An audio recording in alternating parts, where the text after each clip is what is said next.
Nous allons pouvoir reprendre cette matinée, donc avec la dernière intervention de cette première session. Donc nous avons le plaisir d'accueillir Emma Leroux et Gabriel Lancelin, qui sont tous deux étudiants du Master 2 Archives de l'Université d'Angers, et qui vont vous présenter au nom de la promotion des Master 2 Archives de l'Université un état des lieux sur la visualisation dans les services d'archives français aujourd'hui, à travers une diversité de projets et profils des acteurs. Merci. Bien, bonjour à toutes et tous et merci d'être présents. C'est mieux. Merci d'être présents et présentes à cette 22e journée d'archivistique d'Angers. Nous allons maintenant vous présenter un travail réalisé par l'ensemble de la promotion des M2 Archives, et c'est un travail collectif qui a abouti à la visualisation dans les services d'archives français aujourd'hui, diversité des projets et des profils d'acteurs. Un petit point sur la méthodologie que nous avons suivie avant. Pour identifier des premières tendances sur la place de la visualisation des archives en France, les étudiants de M2 ont dépouillé 298 sites internet de services d'archives départementales et municipales. Donc le dépouillement concernait ceux disposant de sites internet selon France Archives. Ce travail a été mené via une grille de dépouillement sur un tableur Excel et accompagné d'une aide à l'analyse pour repérer les mots-clés à utiliser ainsi que les typologies de visualisation ciblées, pour harmoniser les réponses et aussi homogénéiser les analyses qui étaient menées de part et d'autre. Nous tenons à préciser que le dépouillement réalisé peut comporter certains oublis malgré un relevé qui se voulait systématique. Nous allons d'abord commencer avec certaines tendances générales que nous allons pouvoir ressortir des projets de visualisation. Ce recensement des projets de visualisation permet de constater que sur les 298 services d'archives étudiés, un tiers dispose d'un projet de visualisation et qui forme ce qui représente en tout 99 projets. Nous pouvons déjà constater une proportion similaire de projets entre les deux types de services d'archives départementales et municipales, ce qui laisse penser à un dynamisme notable du côté des archives municipales concernant la visualisation. Si nous regardons leur répartition géographique, les services qui réalisent des projets de visualisation se concentrent dans certaines zones, à savoir la façade maritime, Atlantique, entre 1 et 4 projets par service d'archives, et sur une ligne entre la Seine-Maritime et l'Alsace.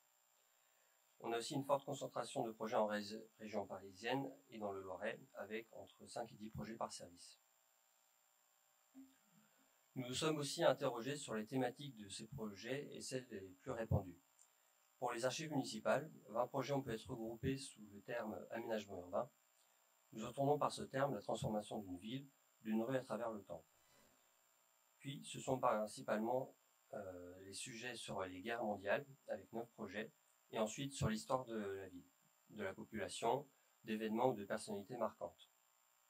Pour les archives départementales, on retrouve là aussi les conflits mondiaux en premier, avec 14 projets, puis vient l'histoire du territoire, et ensuite son aménagement. Ces thèmes prédominants n'excluent pas cependant un éclatement des thématiques traitées.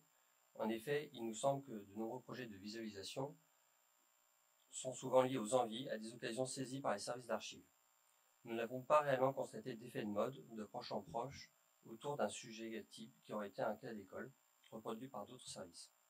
Seule la Première Guerre mondiale semble être un sujet mobilisateur, avec une concentration de projets de visualisation dessus, mais il nous semble que cela est davantage lié à la forte mobilisation des services d'archives au cours de la commémoration du centenaire de ce conflit qu'à un phénomène propre à la visualisation. Sur les typologies de visualisation mobilisées dans les projets, on relève un important recours à la cartographie dans 60% des projets, puis des fresques chronologiques dans 34% d'entre eux. On comprend que ces deux types de visualisation soient préférés à d'autres car ils sont plus facilement mobilisables par les services d'archives et peut-être plus visuellement accessibles et manipulables par les utilisateurs. À noter cependant que nous n'avons pas trouvé certaines typologies ou en faible nombre de visualisations auxquelles nous avions pensé en soin de notre étude, comme des nuages de mots ou des graphiques. Nous avons aussi regardé les types de documents d'archives utilisés dans ces projets, et ce sont les photographies et les cartes postales qui sont les supports les plus privilégiés, puisqu'on les retrouve dans la moitié des projets. Viennent ensuite les cartes et plans. On peut supposer un recours plus important à ces documents, car ils sont traditionnellement perçus par les services d'archives comme plus attractifs que les archives textuelles et plus faciles à exploiter dans le cadre d'une visualisation qui s'adresse au public. À noter que d'autres types de documents d'archives ont été recensés dans les projets, permis de construire, archives audiovisuelles, l'ASAN, ce qui montre aussi la variété des projets de visualisation. Nous avons enfin analysé la place du document d'archive dans les visualisations pour voir si le document original y est visible ou selon les informations qui y sont contenues. On peut voir ainsi l'importance accordée au document d'archive et pas seulement à ces informations, puisqu'il est visualisé dans 70% des projets. Et la majorité d'entre eux permet également d'accéder aux documents d'archives originaux, sans se contenter d'un simple renvoi vers les instruments de recherche. Pour aller au-delà de ces tendances générales, nous avons cherché à établir les différents profils de visualisateurs qui pourraient exister parmi les services la pratiquant. À noter que nous avons établi ces profils de visualisateurs à la manière des études réalisées sur les publics culturels et que les exemples cités pour chacun le sont à titre d'illustration. Pour commencer, nous avons les visualisateurs patrimoniaux qui constituent plus d'un tiers des projets recensés. On utilise ici le terme patrimonial dans une acception large puisqu'ils sont intégrés les projets qui parlent de l'histoire d'une ville ou d'un département en évoquant des personnalités importantes, des monuments ou encore des événements marquants. Pour ce faire, une grande variété de typologies mobilisées, on parle de photographie, de chartes, de cartes, d'artefacts ou encore de gravures. Et on relève que dans ce profil, un important recours est fait aux frises chronologiques. Ça concerne 16 projets sur 37. On pense notamment aux exemples des archives municipales de Chelles, vous avez juste ici. On a aussi les archives municipales d'Angers et les archives départementales de Seine-Maritime qui ont développé des projets similaires. Ces projets patrimoniaux tendent à se développer sur des sujets transpériodes partant du néolithique ou du Moyen-Âge jusqu'à nos jours. Mais on relève aussi pour certains un focus sur une période précise ou un événement sous un prisme local. On a les conflits mondiaux, les guerres napoléoniennes ou franco-prussiennes. On a ainsi l'exemple des archives municipales d'Amiens avec leur projet de la guerre à la paix, ou encore les archives départementales des Hauts-de-Seine avec un projet sur la guerre de 1870 et la Commune de Paris. On y présente ainsi la vie quotidienne au cours d'un conflit, les stigmates qu'elle a laissés, ou encore les personnages qui se sont démarqués durant ces événements. Autre profil, les visualisateurs, c'est dur à dire, territoriaux mettent eux en avant l'évolution d'une ville, d'un bâtiment ou d'une rue à travers le temps. Les services départementaux et municipaux y sont représentés et ce sont les visualisations cartographiques qui sont prédominantes. Cette évolution du territoire peut se faire d'abord sous un angle historique. On a notamment le projet C'était ici, promenades urbaines et photographiques mené par les archives municipales de Saint-Denis, qui met en avant l'évolution des lieux particuliers de la ville comme les usines, les canaux ou encore des rues. Plusieurs villes, elles, mettent en avant l'évolution de leurs écoles publiques. On a les archives de Saint-Nazaire qui ont par exemple développé une cartographie dédiée à ce sujet. Et d'autres insistent sur l'évolution géographique ou urbaine de leur territoire, avec une comparaison des photographies aériennes ou de plans qui illustrent l'évolution de l'usage des terres par l'activité humaine.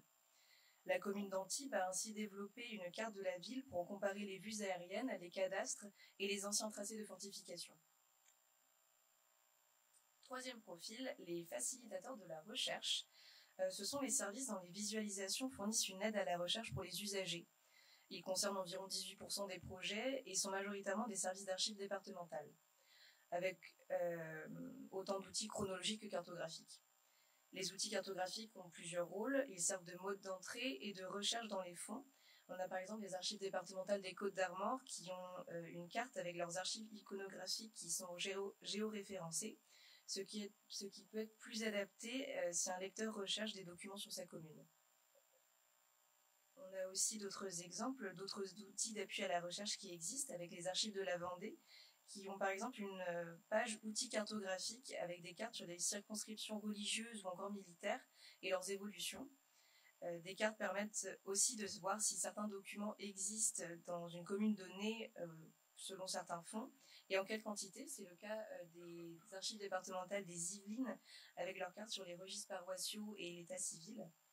Cet exemple montre aussi qu'en plus de faciliter la recherche, la visualisation donne des informations complémentaires sur les fonds, comme le fait qu'ils concernent d'autres communes en dehors du département, et ainsi démontre la richesse des fonds d'archives qui sont conservés. Le quatrième profil concerne les curieux. Ce sont les services dont les projets concernent des thèmes qui sont très ciblés et originaux. À Toulouse, les archives municipales ont mis sur Urbanist, un outil utilisé en partenariat avec d'autres services de la collectivité des archives sur les crimes perpétrés dans la ville sous l'Ancien Régime et appelés meurtres à la carte. Un effort important de dépouillement et de vulgarisation de ces archives a été mené pour rendre accessible le contenu au public en ligne, avec des titres d'affaires ou des filtres de recherche sur, par exemple, l'arme du crime utilisé ou la cause de la mort, qui peuvent être attrayants pour le public. Les archives départementales de l'Aube ont, elles, réalisé 3 projets de visualisation sur des sujets originaux, comme le chemin de fer, les hospices et les maisons de retraite, ou encore les communes viticoles. On peut penser ici que la visualisation d'archives était une manière innovante de parler de ces fonds, au vu de l'intérêt potentiel, l'originalité qu'ils auraient auprès du public. La visualisation était donc une manière plus adaptée et ludique de mettre en avant ces archives sur des sujets très ciblés. Le dernier profil que nous avons pu relever dans notre dépouillement concerne les opportunistes. Nous faisons ici référence à des projets saisissant des thèmes d'actualité ou des événements comme une commémoration, un anniversaire, pour réaliser un projet de visualisation. Nous faisons référence par exemple à l'histoire des femmes, en croissance depuis plusieurs décennies, avec l'exemple des archives municipales de Rennes, ou encore à l'écologie et les archives départementales du Val-de-Marne. Elles ont réalisé une cartographie sur les risques et nuisances du département depuis le XVIIIe siècle, qui s'inscrivait aussi dans d'autres actions de valorisation sur ce sujet, avec des ateliers éducatifs, des cycles de conférences. Cela peut aussi être un projet qui saisit un avantage territorial, comme l'origine d'une personne célèbre, avec le cas des archives départementales de Seine-Maritime et leur travail sur Gustave Flaubert. Il sera intéressant d'observer si à l'occasion des Jeux Olympiques de Paris 2024, des projets de visualisation sur le sport émergent dans des services d'archives, à l'image de ceux faits à l'occasion du centenaire de la Première Guerre mondiale, pour illustrer ce profil.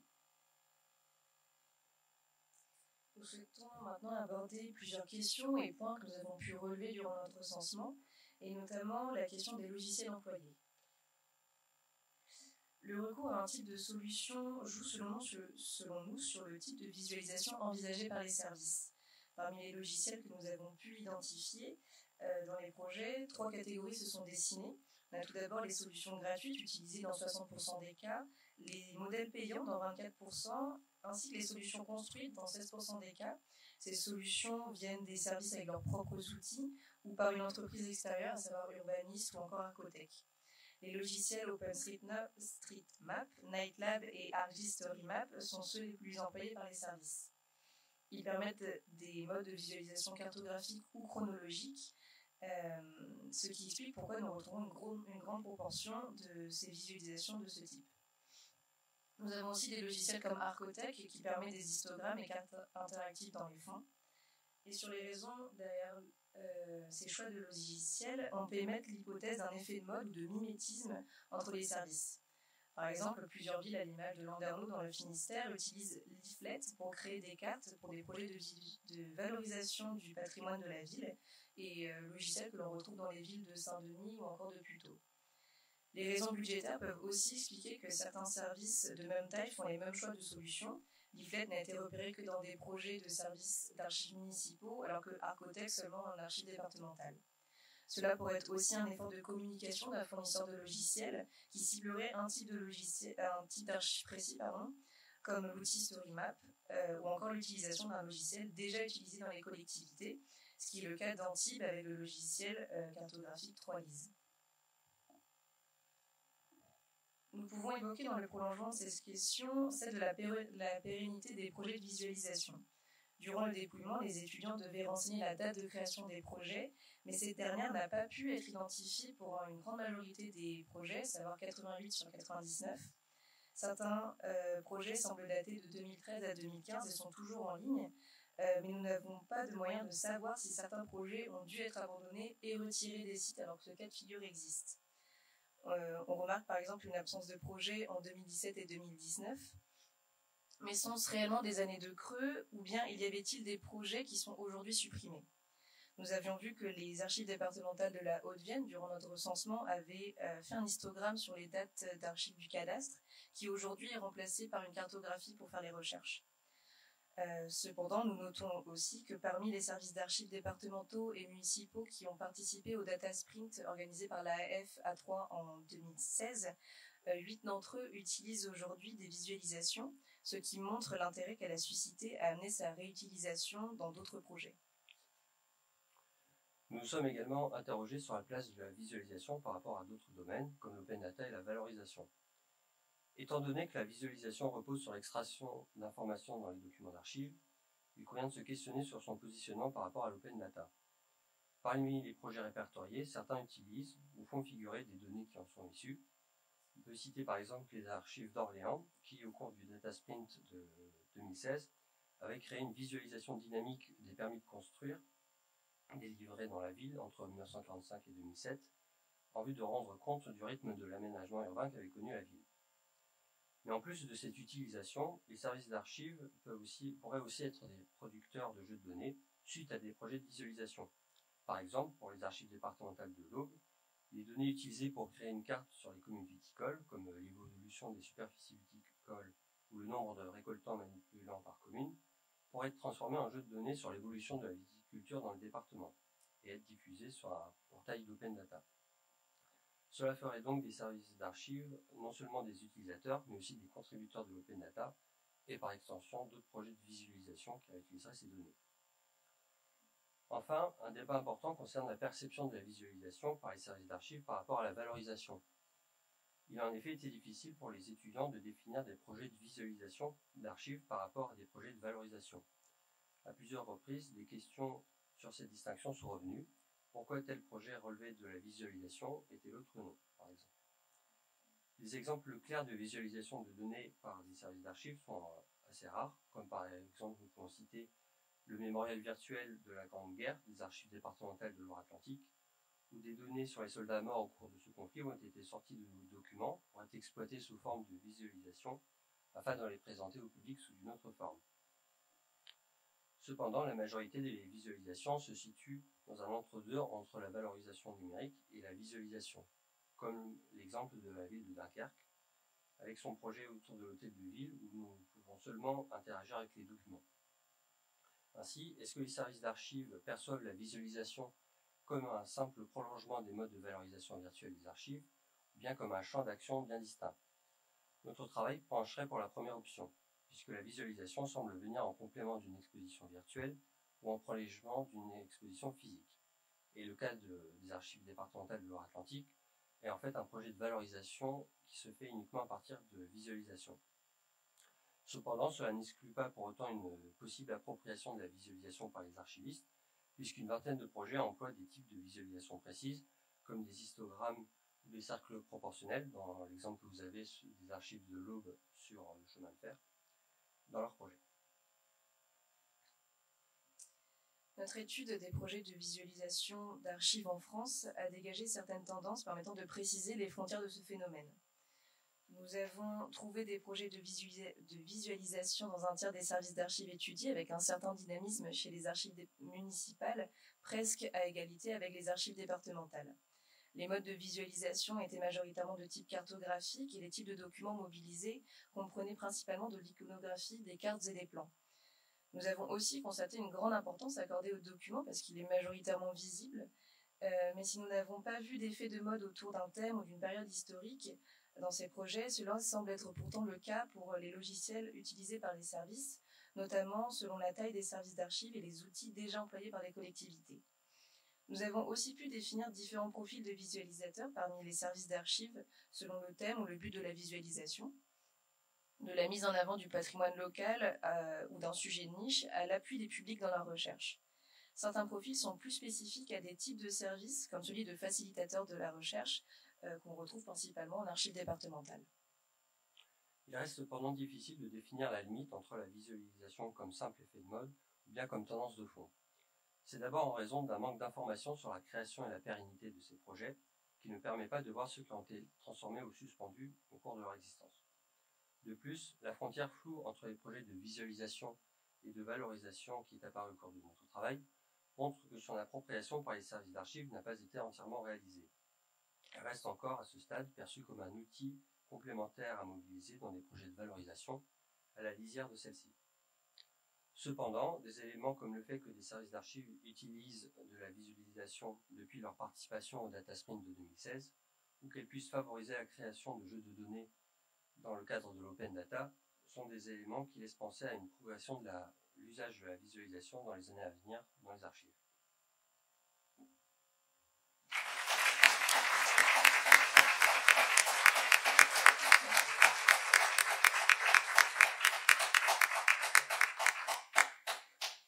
Merci beaucoup pour cette étude, je crois vraiment passionnante, et à toute la promotion. Vraiment, c'était voilà, un très gros travail, c'était vraiment très intéressant. Nous avons du temps pour les questions.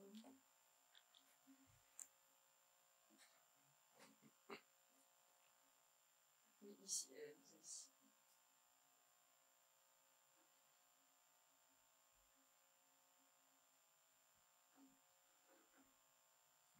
Bon, alors effectivement, merci pour l'étude. Alors, la première question, en fait, on est au moins deux à se poser, c'est quand est-ce qu'elle sera disponible et dans l'archive des documents. Non, bravo, parce que de quasiment 300 sites à éplucher, vous étiez du coup combien d'étudiants là-dessus? Est-ce que vous avez évalué votre temps de travail cumulé? Voilà, c'est voilà, c'est ça, une exception de... Donc nous étions 21 étudiants et étudiantes sur ce projet et on l'a fait en plus des autres projets que tout le monde mène, donc merci à tout le monde. Non, on n'a pas évalué le temps de travail, par contre je peux vous dire qu'on l'a fait sur une période restreinte, donc ça s'est environ fait sur 3 semaines.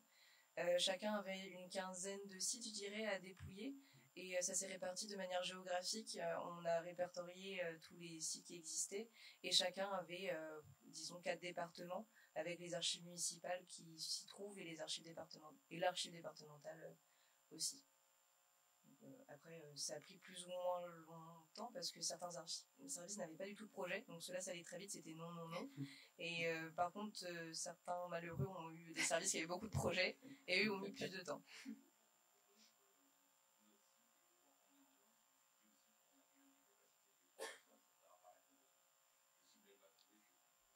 Mais on a eu tout un travail dessus avec des mots-clés à rechercher, soit sur le site des archives, soit sur la barre de recherche du moteur de recherche en plus, pour essayer de recouper au maximum les recherches. Mais ça rentre dedans, effectivement. On pourra la rajouter sur la carte après.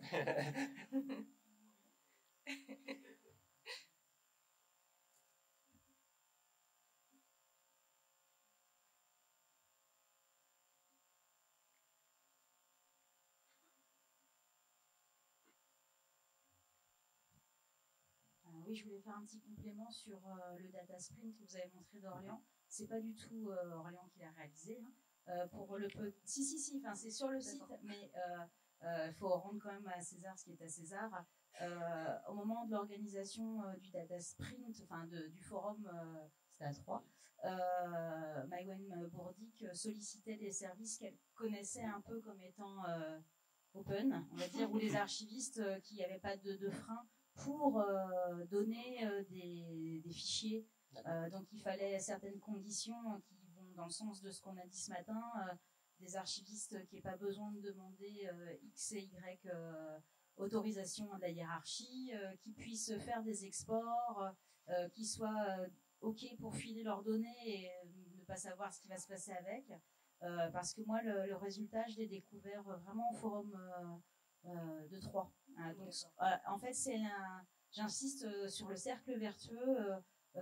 Moi, j'ai donné des données, j'avais donné les permis de construire, la base des permis de construire, mais aussi les recensements. Les recensements étaient moins exploitables parce qu'il y avait plus de travaux de lissage.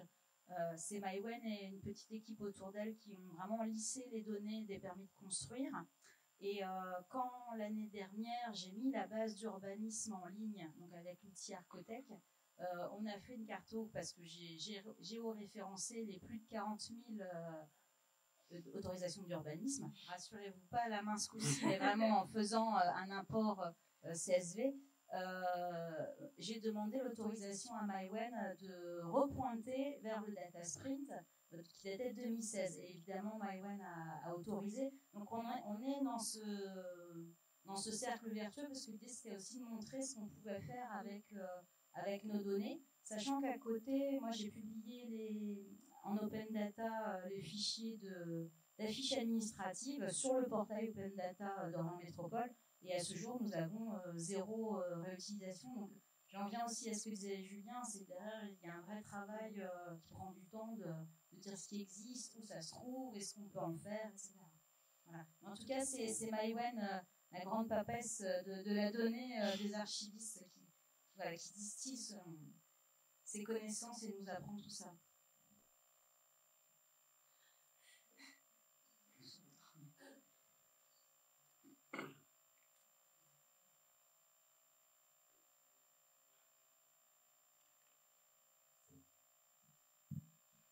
Alors, moi j'ai une question très technique. La première, c'est vous avez publié une étude commentée, mais est-ce que vous avez publié les données en open data?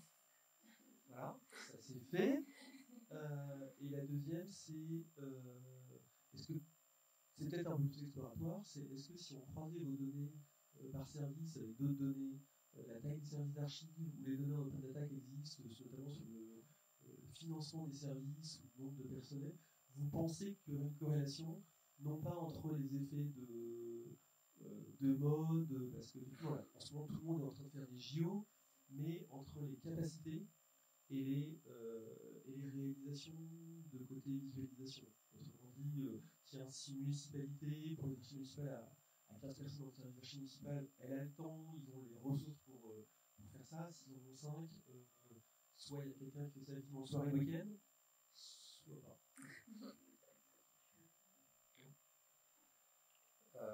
Oui, je pense que ça pourrait être intéressant de croiser des données parce que, par exemple, par voir si les services qui mettent en place des modes de visualisation font aussi de l'open data, parce qu'on a fait l'exemple des archives départementales des Côtes d'Armor, et il me semble qu'ils avaient mis pas mal de jeux de données en open data, donc on peut, il pourrait avoir une certaine habitude de certains services ou une certaine politique pour vouloir s'impliquer dedans.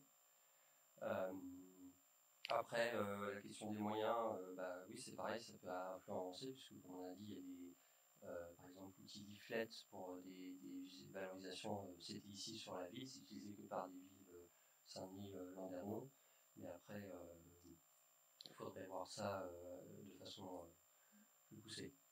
Et après, vous avez demandé pour la mise en ligne de notre étude en open data, ça demanderait un travail de reprise peut-être des données, mais il faudrait voir.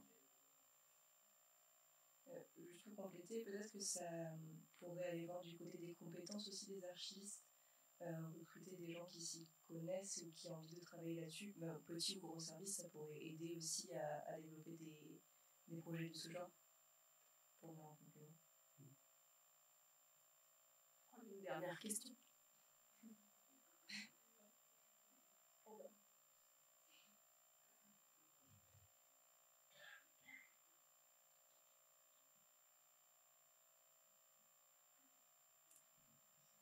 Alors, c'est pas vraiment une question, c'est juste qu'il y a eu une mini-discussion qui s'est enclenchée ici.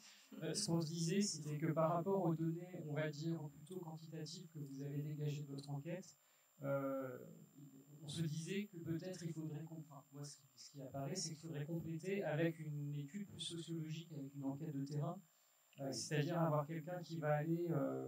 je me souviens, il y a Anne Bott qui a fait ça il y a quelques années. Elle avait fait une sorte d'étude anthropologique des équipes d'archivistes et d'aller voir là où il y a eu la data-vise, qu'est-ce qu'on a comme profil de poste.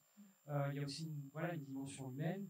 Je pense aussi qu'en collectivité territoriale, le poids des élus joue. Il y a quelque chose à avoir là-dedans, qu'on aurait moins peut-être dans des opérateurs d'État, peut-être. Pas dans la question. Oui, non, mais c'est de toute façon à compléter, à poursuivre comme étude, et on peut tellement ajouter énormément de compléments qui pourraient venir préciser un peu cet effet de mode, mais cette tendance qui se poursuit. Et oui, savoir les postes, comme c'est... En fait, une des difficultés qu'on a eu dans notre travail, c'est qu'on est vraiment juste l'interface brute, entre guillemets, sur laquelle récolter des éléments. Donc on devait un peu en tirer nous-mêmes. On avait, dans de rares cas, la description de ceux qui ont participé au projet. Donc on avait un peu d'où venait la commande, quel type de poste, il y avait beaucoup d'informaticiens, plus d'archivistes, etc.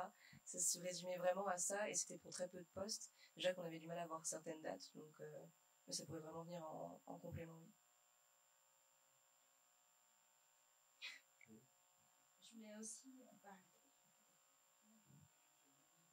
Juste une précision, aux journées de l'éditeur Arcotech, la question de la data visualisation est venue parce que se demande pourquoi certains services ne prennent pas les outils sur leur fond. Par exemple, l'histogramme qui est récent, c'est tout à fait gratuit. C'est-à-dire que moi, demain, je leur dis je veux les histogrammes et ils mettent les histogrammes sur les fonds sans que je paye quoi que ce soit. Les archivistes qui étaient présents à cette journée-là ont expliqué que les données ne sont pas propres. Donc, il y a aussi ce travail-là, c'est que d'un seul coup, on est confronté à nos données pas propres. Et l'éditeur nous a proposé d'Arcotech d'avoir les data visualisations déjà dans nos back-office.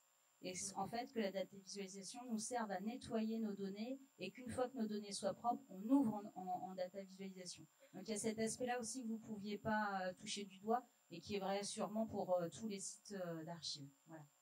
Merci beaucoup. Je vous propose qu'on s'arrête là pour cette matinée et merci encore pour votre travail et cette très belle présentation.